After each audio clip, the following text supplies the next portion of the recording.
Good afternoon, everyone, and welcome. Thank you for joining us today for Doing Business with Northeastern's Planning, Real Estate, and Facilities team, our second Doing Business webinar of this year. I'm Amber Haskell, Director of Economic Inclusion at the Chamber, and I have the pleasure of working on our Pacesetters initiative. While much of our attention and focus on the development of supplier diversity practices within our network of corporate buyers, Pacesetters also aims to provide the best possible insights for businesses of color to help them engage and partner with buyers like Northeastern University.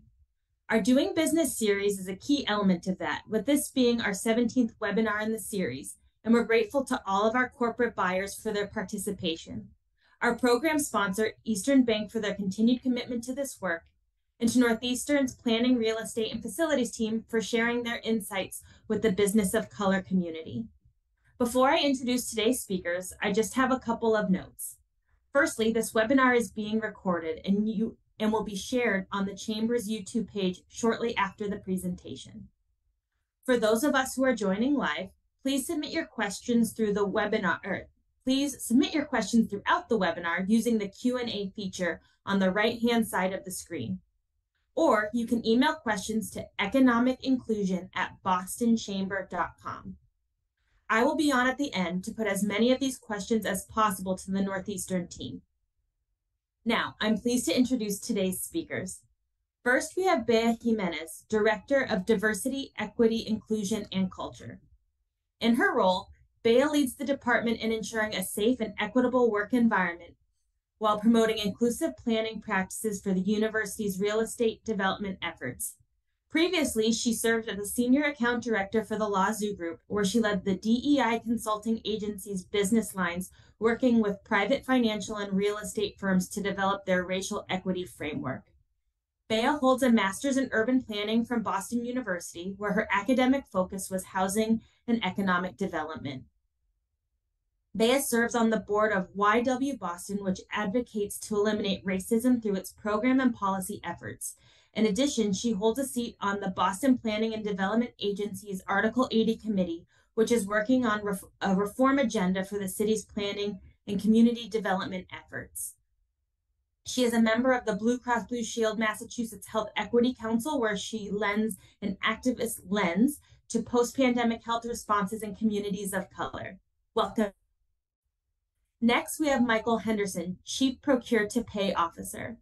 Michael specializes in transforming organizations and building strategic capabilities like supplier diversity, responsible sourcing, strategic sourcing, category management, and supplier relationship management.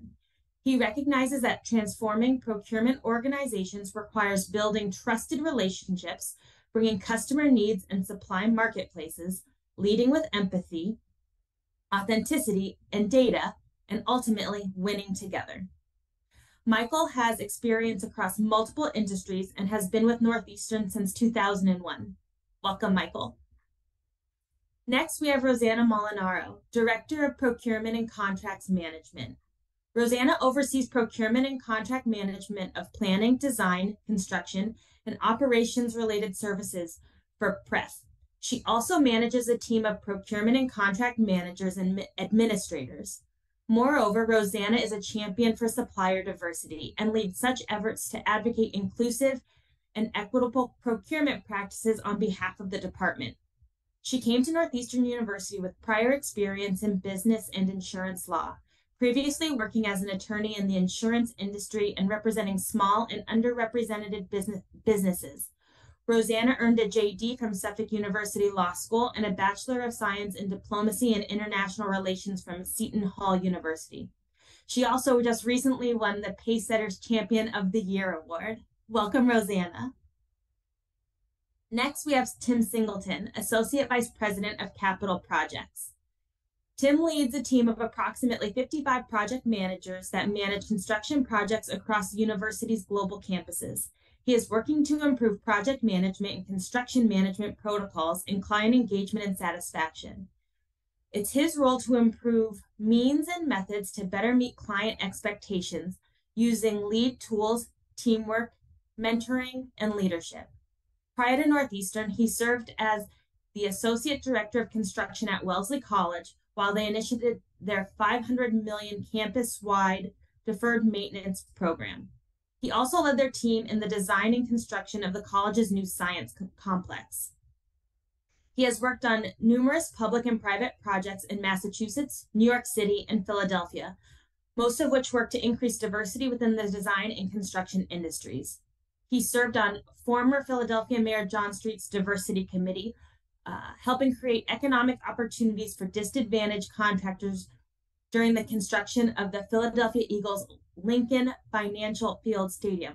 Tim, I'm sorry, I hope that doesn't mean you're a Philly fan because we're a Pats nation here in New England. Absolutely not. He is currently with several others within the Boston area to create a consortium of like-minded owners that hopefully, with their joint voice, form more real long-term equity improvements. This group includes members of several large and small higher eds, as well as most of the state's public construction agencies. Welcome, Tim.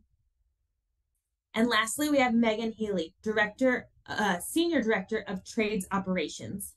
Megan oversees around 100 employees in 7 different licensed and unlicensed trade shops. Her team carries out the operation and maintenance to all building systems and infrastructure on roughly 100 buildings and 8 million square feet to support the mission of the university. Welcome, Megan. And with that, I'd like to pass it over to Bea. Thank you so much. Good afternoon, all. Deep gratitude to the Boston Chamber team and all involved in ensuring that the Pacesetters Network continues to thrive and provide opportunities for businesses of color here in Boston. I'm so excited to be here today. My name is Bea Jimenez, and I come to you as the Director of Diversity, Equity, Inclusion, and Culture at Northeastern University's Planning, Real Estate, and Facilities Department. With over 300 people, our department is not only a large buyer within the university, but we have a deep responsibility to also ensure our external efforts to advance equity are met internally. I joined the team last fall after a group of over 40 dedicated staff formed a DEI council and advocated for leadership to help keep the work going, not just in committee, but through every thread of the organization and its business practices. The commitment to advance diversity, equity, and inclusion is a promise that continues to unfold. And as we unlock new ways of forming connection and doing business, we really need your help to get this right. If you are a vendor already working with us, tell us what's working and what can be shifted to create better business opportunities for all. As an urban planner by training, I feel right at home with planning real estate and facilities. We have developed a unique model to seek out feedback from our staff, including an annual engagement survey that is looking at how to invite new ways of working together for all staff, no matter their tenure, position, or title. We've done work with our hiring managers to mitigate bias in our hiring practices and solve for inequities that were keeping us from being competitive. And just recently, we launched a monthly DEI learning series because we know that as the language and culture keeps shifting, we also need to be paying attention and staying curious. So for our diversity, equity, and inclusion efforts, we're really trying to put people first. We're trying to center joy and well-being in our work with our mission to shape and care for Northeastern University's physical environment. We have a pulse of what is happening on campus, and we take great pride in ensuring our physical spaces are designed to cater to the user's needs. So from campus planning to our landscaping and grounds crew to our sustainability hub, advancing climate justice, and our trades and building services staff, we are uniquely positioned to increase our spend with businesses of color in the area.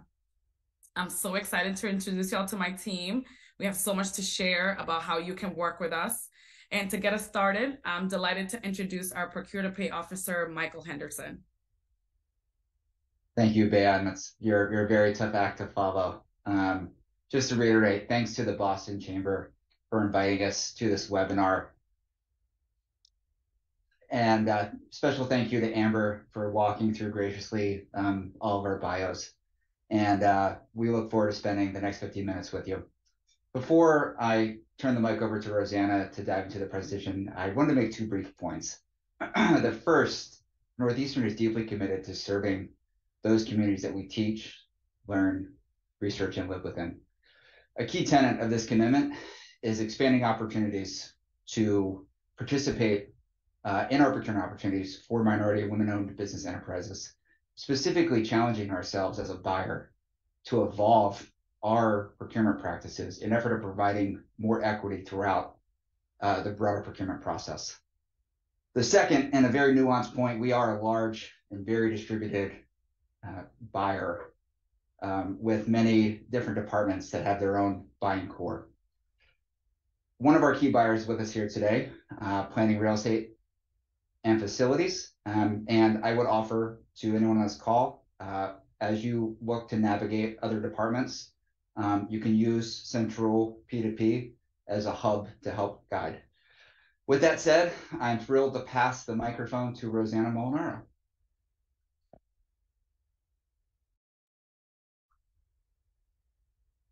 Great, thank you, Mike, Bea, the Chamber.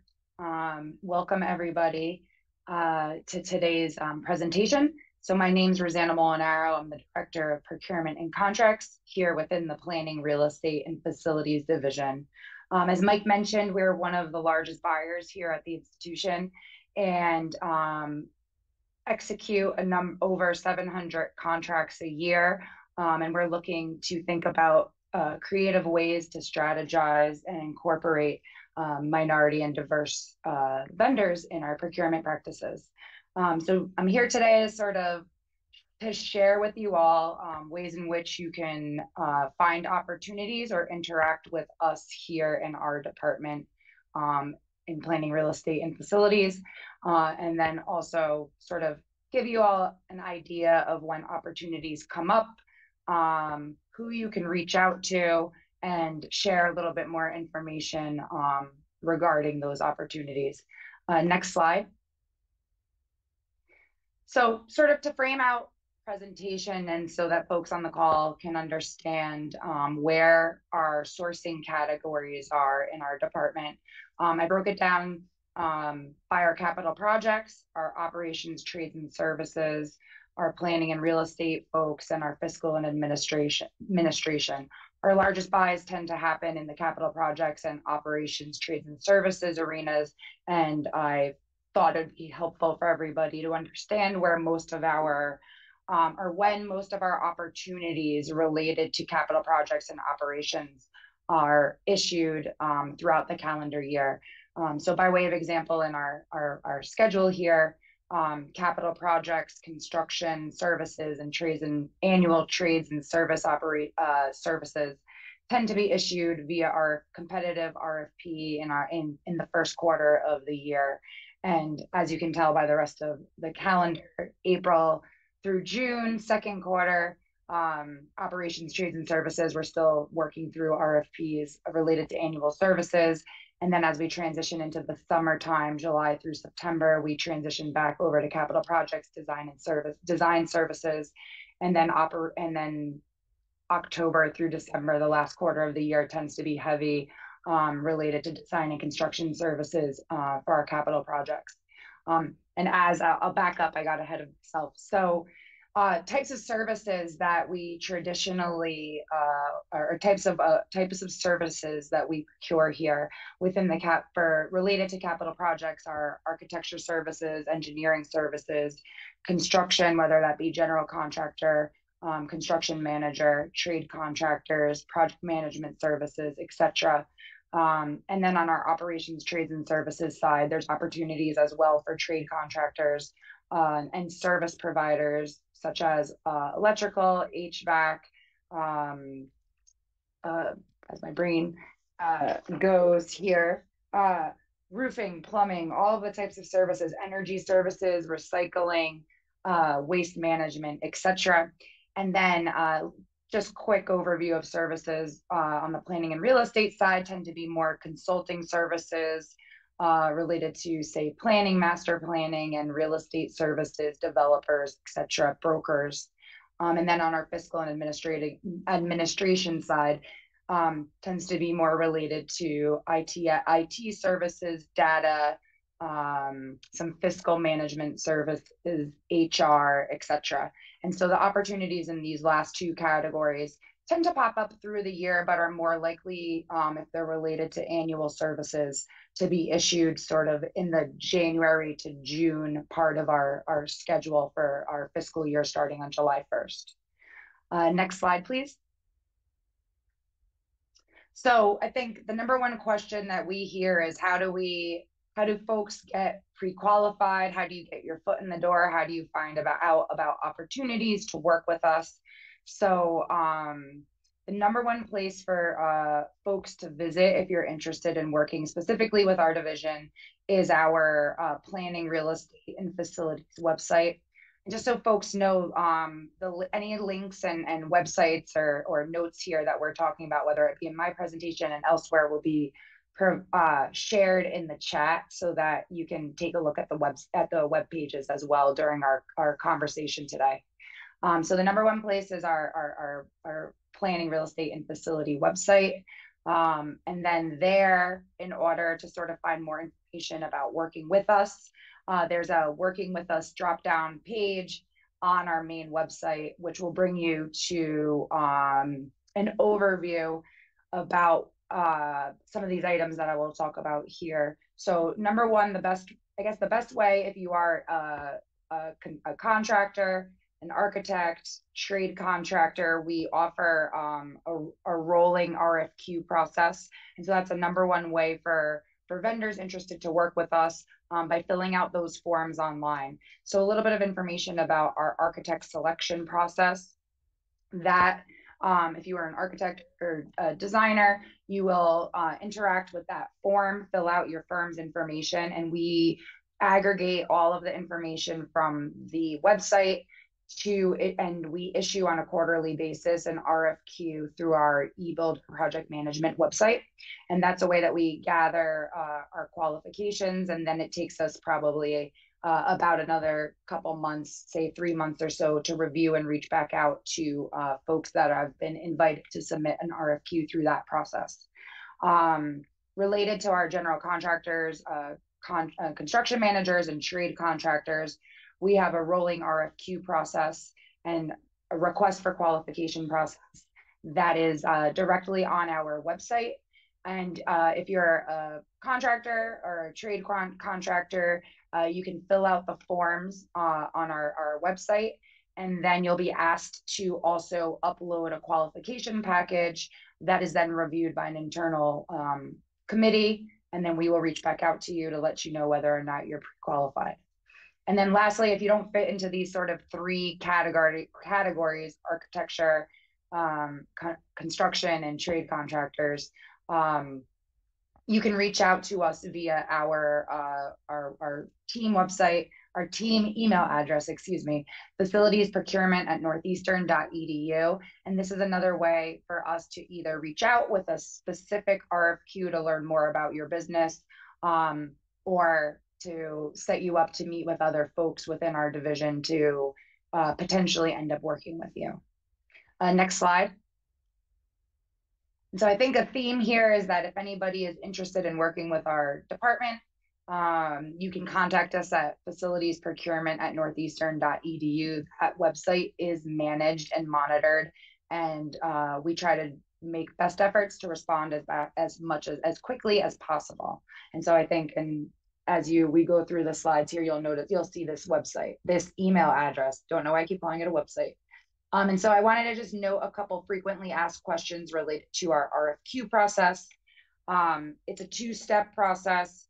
If you are responding via our website, you'll complete the form and then email the requested information. If you're having any accessibility issues or would like to preview the RFQ before submitting your response, you can reach out to us via email, and we can send you a PDF version of that RFQ to help guide you as you're answering the form and generating the information we're requesting through the qualification process. It's important for folks to provide us with information related to your business and the type of work that you would like to do with us in specific categories, so we can match you with folks across our division, providing us with copies of any types of licenses that might be requested, certificates of insurance for evidence only for our review, and information to support sort of previous work that you've done, whether it be with other higher eds or similarly situated institutions. Again, if there's any questions as you're answering the RFQ, you can reach out to us via our email address. If you're invited to bid or invited to submit your qualification through an RFQ process through our eBuilder platform, it's a similar process, except everything will be uploaded directly into our eBuilder platform, and we'll review it in a similar way as I'm noting here. We do review all RFQ packages internally on a quarterly basis, and then endeavor to respond back to interested folks via email regarding a pre-qualification decision. If, for example, you are at this time we do not accept the pre-qualification, we'll go over with you how you can work with us again in the future and invite you to submit qualifications again in the future. Oftentimes, though, we will reach out, or I hope we reach out more often than not with approvals or requesting more information. Again, our point of contact is facilities procurement at Northeastern email address. Next slide.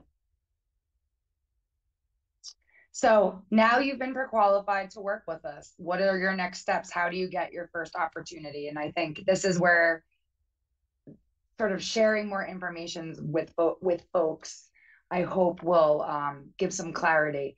And so generally what happens after a firm has been pre-qualified to work with us, we add them to our pre-qualified vendor lists, and we share that with folks who have buying abilities, whether that be our project management teams, our operation trade service supervisor staff, etc. That information gets shared.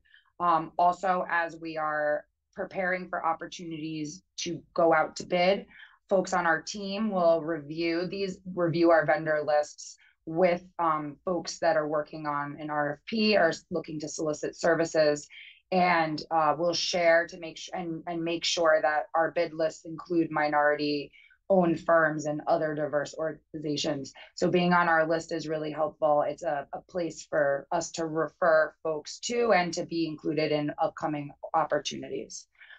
We also invite a lot of recently pre-qualified firms to meet and greets with our PREF staff. If you're an architect or a general contractor, construction manager, you'd end up likely meeting with our capital projects folks, staff. If you are a trade contractor, there are opportunities both for you on the capital project side and on our operations side to meet with folks. And so we try to make sure that shortly after a firm is pre-qualified, that they meet with our folks who have buying responsibilities.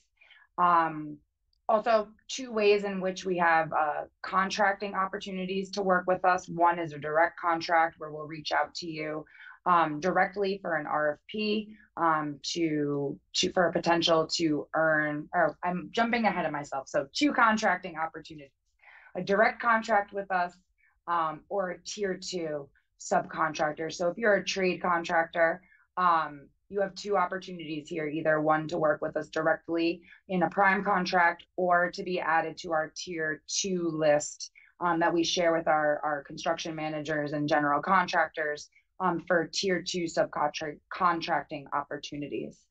We also use that as a way to share our pre-qualified minority-owned and diverse firm lists with our other contractors. So that we spread the wealth for different types of opportunities, whether that be tier 1 or tier 2. We also issue most of our RFPs, most of our opportunities via a competitive RFP process, whether it be through our eBuilder or email address. And then I encourage all folks, if you haven't heard from us in any of these ways, please reach out to us via facilities procurement at northeastern.edu. Next slide. Okay, so just some quick working with us, important information about working with us that I think is important for firms to know. Our general payment terms are net 35. And so if there's an issue or we need to adjust, we can talk about that in an ad hoc way to reduce barriers to entry and working with us. And you can go back, and all this information that's listed here is on our website. Our certificate of insurance requirements are located on our website. And then also a variety of our contract templates and purchase order terms and conditions are on our website as well for firms to review to make sure that you're comfortable doing work with us. And last but not least, if you haven't been certified, a minority-owned vendor business, you can certify through the Mass Supplier Diversity Office, and we share a resource here. Next page. And then last, I just wanted to give a shout out to our Northeastern Lab for Inclusive Entrepreneurship. They're a wonderful resource here at the university that provides business assistance, specifically tailored around small and diverse businesses. And the Northeastern Lab also offers fellowships for small business owners to take micro-credential or digital badge courses at Northeastern University to start your business up and grow your business. And then last but not least, again, questions, concerns, you can reach out to our team at facilities procurement at northeastern.edu. With that, I'm going to send the mic over to Tim Singleton, who's going to talk more about opportunities related to capital projects. Thank you, Rosanna. I know there's a lot of information you gave there. What I want to talk about is basically why we're doing this and how. We've got, at any given time, we've got close to 200 projects going on a campus between design and closeout. And what we're looking for is smaller and newer farmers that are women or are owned by women or folks of color. And I'll tell you why. I think a lot of you already know when we focus just on percentages, we end up using larger firms and we use them over and over again. And in the long term, what happens is we get lack of competition and our service that we get is less and less. So there's a payback for us to do these efforts other than it's the right thing to do. We get more competition and we get better service. So we have spent quite a bit of time reaching out to smaller firms like you to come here. We know it's work, but we have that payback that we want. And that's our motivation to do it. So we're looking for designers, contractors, trades contractors to come here, reach out, and we will do the effort for you to come here. You need to know your trade, but we will help you to be successful because it helps us to be successful. It's a lot of work, but we're okay with it. I think I have another slide, correct? So this is my only slide. What we want to talk about here is LJV and Flock. They're really good examples of the efforts we've been doing with contractors, where both of them are on campus now. Both of them are doing really, really well as small contractors. I met LJV when I was at Wellesley College maybe 2 years ago. They blossomed into a very, very good firm. Flock came out of nowhere here at Northeastern, where they're doing the same thing, doing lots of labs and smaller construction projects on their own. And they're successful because we're helping them to do it. They put the work in, we help them to know the process, how it is to work on a university campus like this, how it is to know our processes using eBuilder and interacting with our project managers and our clients are the professors and the higher ed admin people that we deal with. That's probably the harder part of working here. So we have to make the effort when you get here to help you to be successful. And there's also, as Rosanna mentioned, there's some barriers that we know that for smaller firms working here. One of them is cash flow, and we get that. So I think on a case by case situation, we can discuss to help minimize the effects of a slower payment of net 35 days, because we know some firms can't do that. The other issue that we see commonly is insurance requirements. So we can do that as well on smaller jobs. We can make adjustments to make it more feasible for smaller contractors to obtain insurance in the correct levels. I think I'll leave it at that, because I think there's probably a few questions, and we can do that at the end. And I'll move on to Megan. Thanks, Tim. Hi, everyone. It's nice to be with you all today. My name is Megan Healy. I'm the Senior Director of Trades and Operations here at Northeastern. Bea, if you can move it to the next slide, please. So my primary responsibilities on the campus are the day-to-day operations and maintenance, and that includes our Boston campus as well as our suburban campuses. So we have campuses in Burlington, Dedham, and Nahant as well that we serve. We have between 90 and 100 hourly trades employees across the 10 in-house shops that I've listed below here. These teams average over 40,000 corrective maintenance work orders that they complete every year. And that means work requests that are put in by the community, so faculty, staff, students, project managers, even zone managers. And we're still in the process of accurately defining how much work we do in a preventative maintenance area, but we're always moving towards and working towards a preventative model through work orders and our deferred maintenance upgrades. Next slide, please.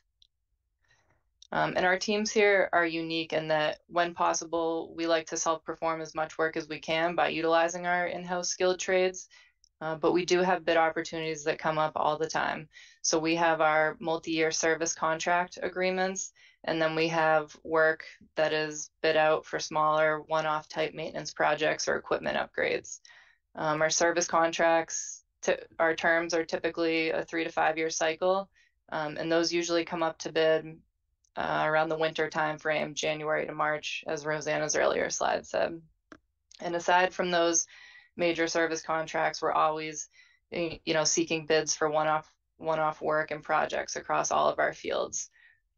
And our bid opportunities fluctuate based on peak seasons like summer when our workload ramps up, or if our staffing levels drop off, we'll seek outside contractors to help pick up the workload for some things that we might otherwise do in-house in a different season. And if projects become too large for my team to manage, we'll typically pass them off to the capital projects team, which falls under Tim, who we just heard from. He has a dedicated group for deferred maintenance projects that my team works very closely with. And again, if anyone is interested in any of our trades contractor opportunities, make sure to go to the website. I've relinked it here from Rosanna's earlier slide. Next slide, please. Thank you. And here on the slide, I've just put some areas and some specific types of projects we're currently seeking bids for. Some of these are for smaller one-offs, some are for larger contracts that are coming up. So with that, I think I'll turn it back over to Amber for Q&A. Thanks, everyone. Wonderful. Thank you all for sharing this information. If everyone of our presenters would like to turn their cameras on, I'm going to go ahead and send a few questions your guys' way. My first question is for Rosanna. What are some of the common pitfalls you see vendors make within the pre-qualification process? And what are some of the ways to avoid those? So I think some of the pitfalls are related to providing information that's superfluous or outside of the request. We're really looking to understand the business's capabilities, a little bit about their financials, and then really understanding their structure, who would be working with us, making sure that they're licensed, have insurance coverage, and then also the areas of work that they're looking to do with us, and providing us with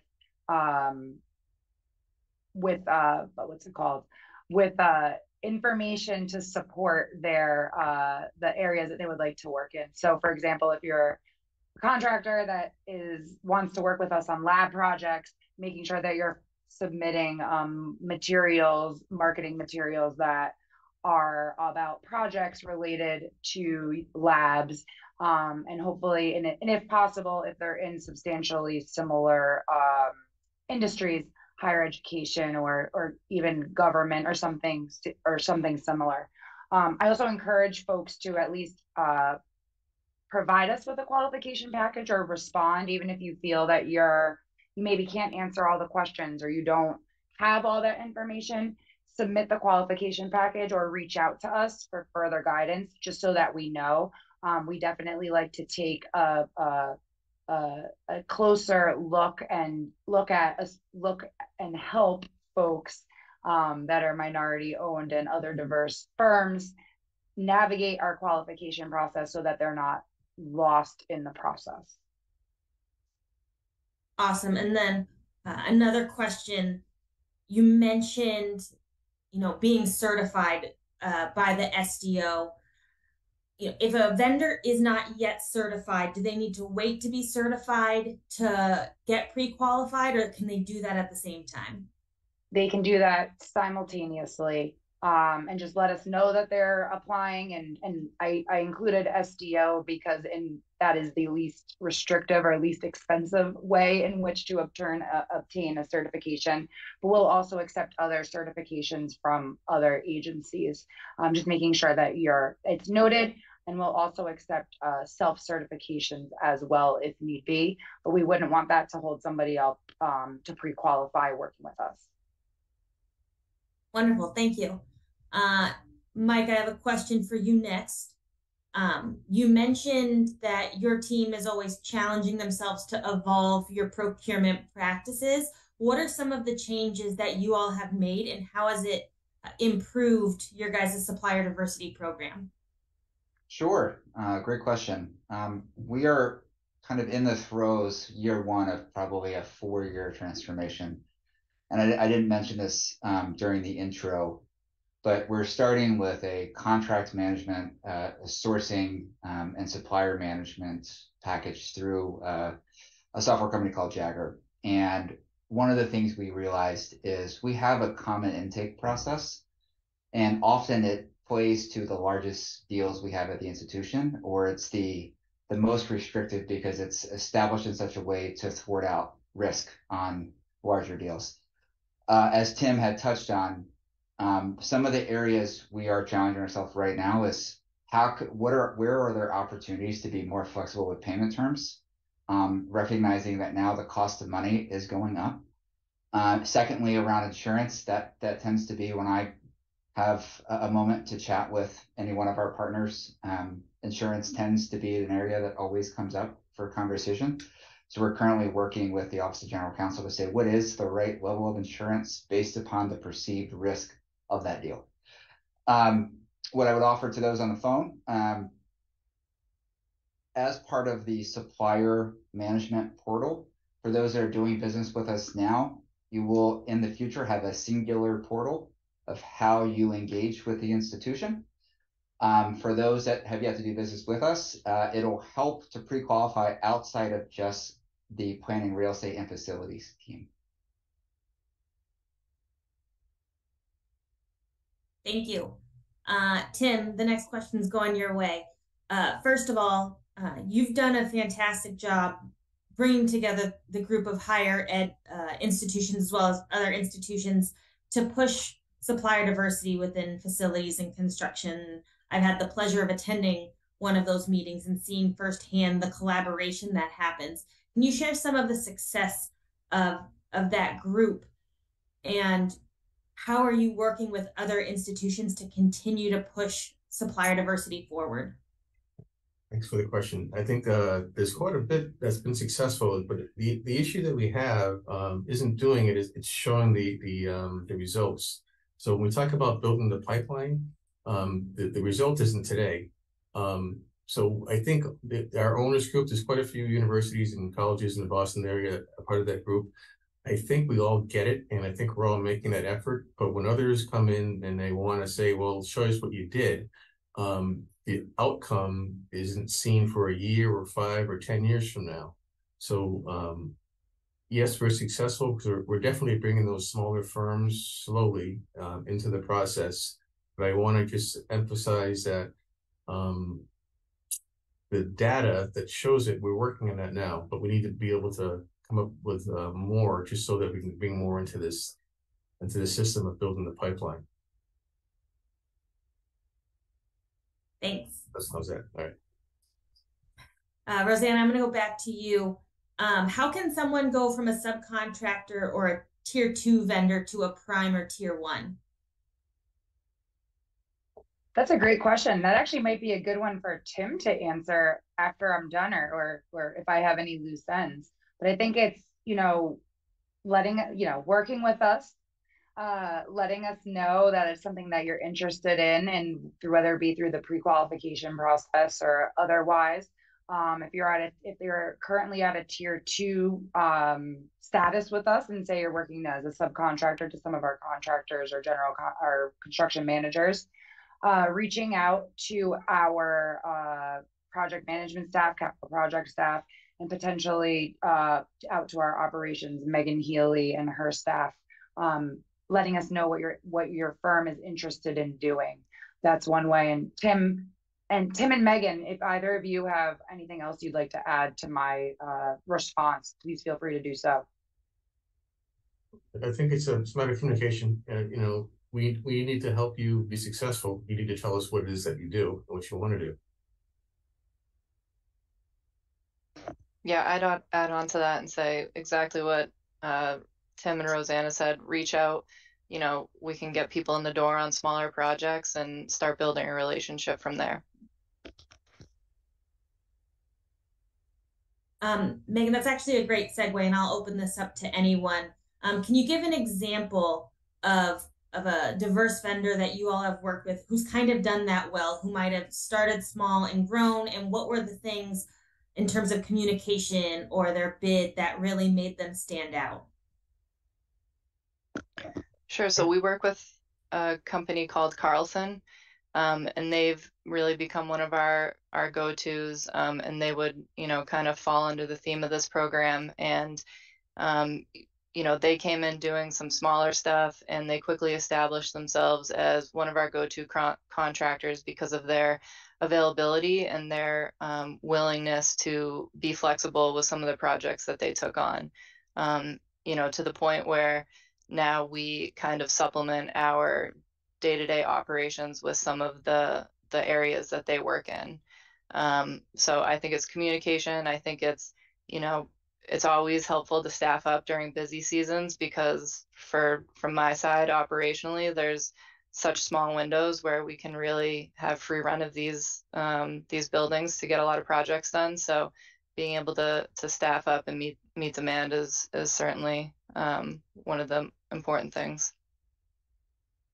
Just to follow up on what Megan is saying, is one of the important things to realize is that when we bring you here, it's for service. So you need to focus on giving us good service, and that's what makes us happy. We're keeping, you're not here to get rich. You can get rich, I suppose, but the motivation is, you're here to make money, and you're here to give us service. And when we get good service, we bring you back.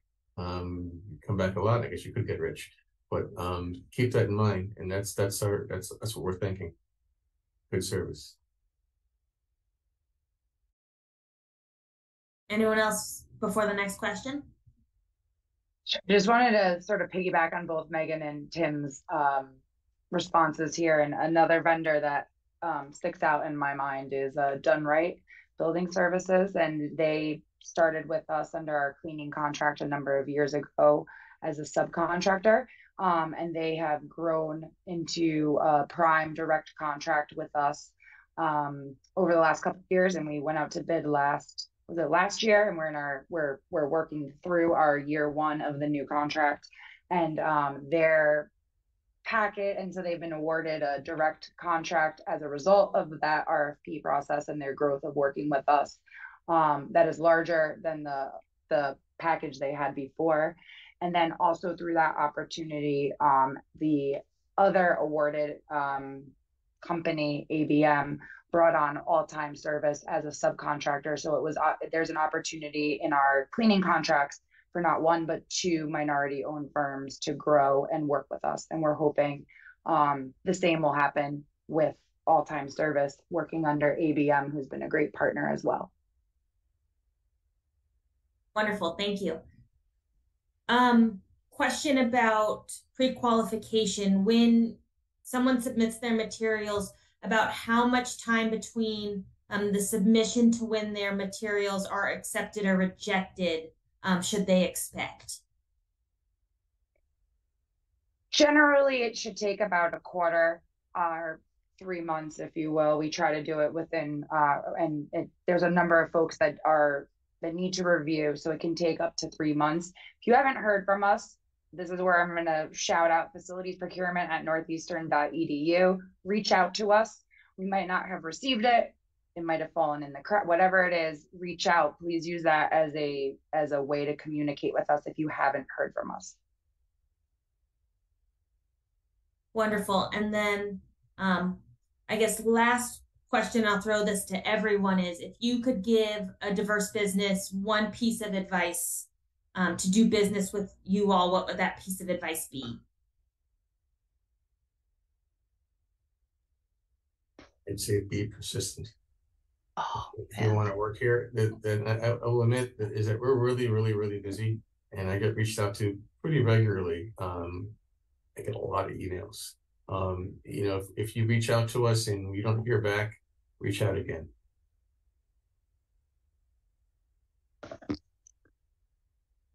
Yeah, Tim literally took the words right out of my mouth. Consistency in everything, right? In service, in response time, in showing up, and the partnership.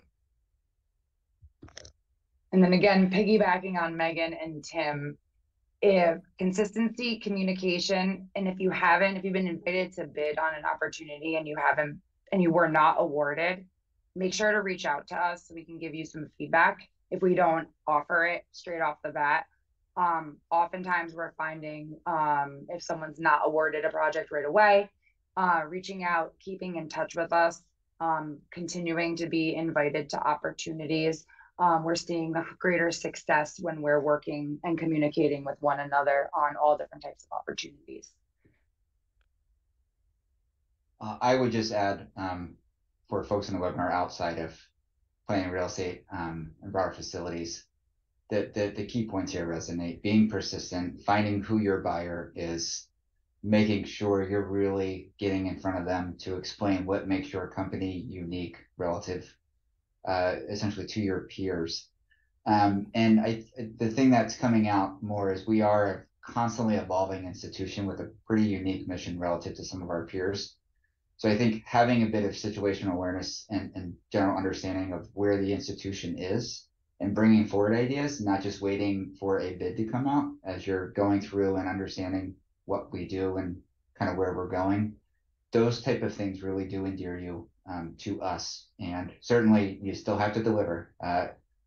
However, you're more likely to be brought into the fold if you're bringing those solutions proactively. And I know that I said that was the last question, but we just had one more come in. And I think, Megan, this one's for you. Can you share a little bit more about the upcoming opportunities for bid? And can you give some examples of how the submission process or bid process happens? Okay, I might have to lean on Rosanna for some of the response here, but so some of the things that I had up on that slide were windows. We have no shortage of window work on campus, and summer's a busy time for us to try to get that done. Electrical, we're always looking for more electrical contractors. Fire pump replacement and testing, that's a big one for us. That's up and coming. Sprinkler testing, that will be a service contract that we'll be looking at. And Rosanna, maybe you can, well, so for some of the smaller projects, like maybe the windows, anyone who's interested, who makes contact with us, we would probably have you price a couple smaller jobs, and like I said before, get you in the door and try you out on some smaller projects, and then scale up from there if it's a good fit. And then maybe Rosanna can speak to the bid process for some of the larger contracts. Sure. And so with respect to these types of opportunities on the operations side, if you're interested or engaged in any of these types of services that Megan has mentioned about upcoming bid opportunities, please reach out to our email address, letting us know. If you are pre-qualified with us or you're not sure, we can check. And then we're looking for you. If you're not, we will ask you to fill out the RFQ process just to do a first round vetting process. And then generally thereafter, once we've had an opportunity to work on the scope of services, we generally issue RFPs for operations via our facilities procurement email address. And so folks will be directly invited to those who are interested and pre-qualified will be added to our bidder list, and you will be invited to bid with us when those opportunities are issued. And so the ones that Megan has mentioned, they're in the chat right now. We're identifying when we'll be looking to go on the street for these services, and we imagine that being probably within the next 3 to 6 months. So again, if you fit in any of these categories, you're interested in working with us, reach out to our facilities procurement email address, and we will contact you thereafter for these opportunities. And then just because this is being recorded and will be living on our YouTube page, if someone is not watching live, misses that window for the windows, if you will, or that window for the current opportunities, is the best way to stay informed about upcoming bids, getting pre-qualified, and then they'll be on a list? Is it reaching out to the facilities procurement email? What's the best way? All of the above. No, reaching out to facilities procurement is probably the #1 way to understand upcoming opportunities, whether or not you're pre-qualified, status of a pre-qualification package, all of that jazz. And then if you're interested in specific types of services or understanding where we might be in a bid process, whether operations side or capital projects, we can then direct you to Megan Healy's folks, Tim Singleton's folks, or if you're outside of the scope of our division, we can flip you over to Mike Henderson and his team in our P2P team for upcoming opportunities. Thank you. And with that, I'd like to thank everyone who's on the webinar today for joining us for doing business with Northeastern University's Planning, Real Estate, and Facilities Group. I hope you all will be leaving this webinar with new insights on their Supplier Diversity Program and their procurement process. We hope you will join us for our next Doing Business webinar, which will be with the Encore Boston Harbor Hotel on September 15th. Registration for that event will open in August. And to get updates on these events and others within the economic inclusion realm, please sign up for our newsletter at bostonchamber.com. In the meantime, I'd like to highlight a couple of our upcoming opportunities we have at the Chamber. First, we have our Fierce Urgency of Now Festival, or FUN, from Tuesday, September 12th through Saturday, September 16th. FUN brings together Boston's diverse young professionals together with business leaders, organizations, and their peers to build connections, advance careers, and ignite positive change. With dozens of events held throughout the city, the festival offers opportunities to engage in peer networking, intimate discussions, expert-led professional development, and inspiring talks from today's thought leaders. And then secondly, registration is open for our Transformational DEI Certificate Program. This 6-session leadership development series, offered in partnership with Diversity at Workplace Consulting Group, equips participants at any level of their organization with actionable DEI tools to use in their workplaces. You can find these opportunities and others by visiting bostonchamber.com. Once again, I'd like to thank Tim, Bea, Rosanna, Megan, and Mike for presenting today, and thank you all for joining us. Have a great rest of your day.